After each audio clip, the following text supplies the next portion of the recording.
we went from being an organization that really prided itself on building these in-person relationships with young people and families to all of a sudden being thrown into a situation we realized, oh, we don't have in-person services anymore. What do we do? And we were not the sort of nonprofit organization that really relied on digital learning. So we had to just start from scratch in a way and to really go back to those relationships we built with families and with teachers and the schools where we work and with our young people. Many of our students did not have laptops, computer, Wi-Fi in order to log on to school. So obviously that was a major issue. The second major issue was food insecurity. So many of our parents and families lost their jobs, and so food became a big thing. So we reached out and collected a lot of resources. We outsourced food for our students.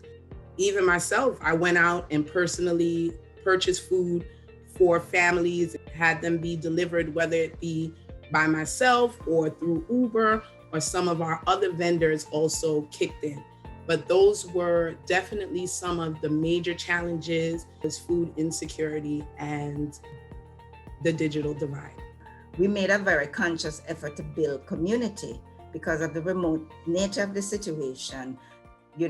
People felt isolated, and so we really tried to engage parents and their children on a regular basis. One of the things that we also did at the very beginning was to send out a survey, a digital survey to parents to see what their connectivity was like. Were they on social media? What was the best way of getting in touch with them and what issues they were having? And for those parents who didn't have email, we'd call them and get the answers from them.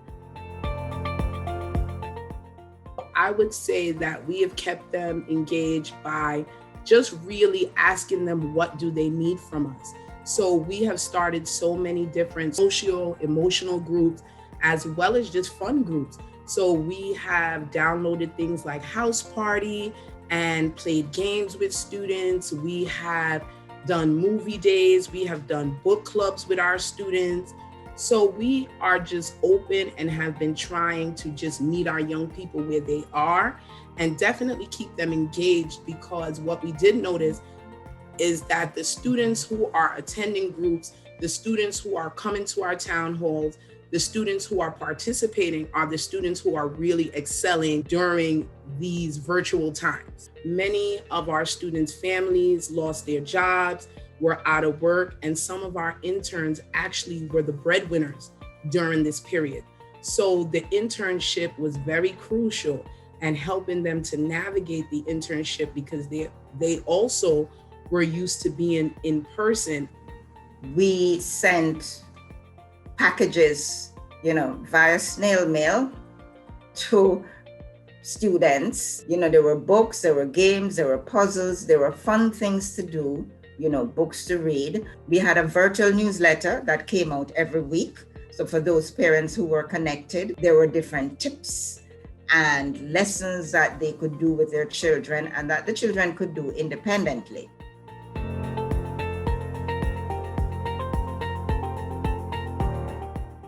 What we used to do and what we will continue to do in the future is a number of things like on-site college visits and overnight college trips. But because we haven't been able to do these things in person, we have really leaned into virtual trips and being able to rely on the college or university that we are virtually visiting to help us plan those sessions, but also being able to rely on our alums. So our former students who are students at Baruch or are students at SUNY Plattsburgh or any number of other places who can then also come in and be part of this virtual tour and really help us share their story. It also gives us the opportunity to bring in speakers from quite legitimately all over the world, as opposed to having to worry about, well, I'd really love to have someone come in to speak with our young people about careers in finance, but it's really hard to get someone to leave their office, come to our program site and to do this workshop. And now we don't have to. So our social workers have created a book of resources with different food banks. What we were doing previously is that we were providing families with groceries and also with gift cards, but we also understand that that is not a fix. It also includes information about where they can get Wi-Fi, where they can go for mental health counseling, where they can get homework help, where they can get resume help.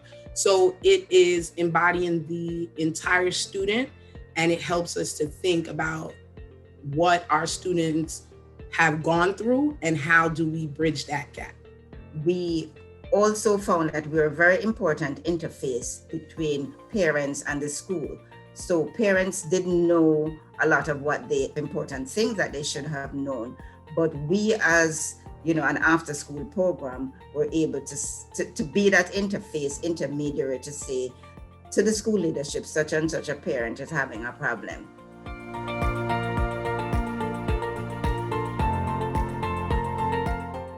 We're thinking a lot about the anxiety and fear and stress and how that's going to continue to impact our young people. And how do we build supportive programming? How do we make sure that in after school, for example, yes, we are absolutely still committed to literacy. We are committed to STEM. We are committed to these fundamental bits of learning, but we are also committed to social emotional learning. We are also committed to ensuring that every classroom and every interaction we have with young people takes into account their experience and takes into account what this might be feeling like for them, and takes into account how we need to rebuild some of the relationships and rebuild trust and rebuild culture. And with our high school students, we have the addition of most of our sites having a Mission Society social worker. So we're very cognizant of what that's going to look like next year, what the demand is going to be for counseling, for mental health counseling, in addition to kind of student advisement, and what that means for our social workers. It's very important to be creative about learning how people learn, and to make it fun, and also to be creative about the ways in which our staff can access the information and the resources that they need, since the programs were not always in person. One of the things I've really learned is just how adaptable the human spirit is. We didn't know anything about COVID and how the situation in terms of schools would pan out, but people have really stepped up to the plate in terms of dealing and creating and saying, this is what I can do, and just making the best of things for everybody concerned.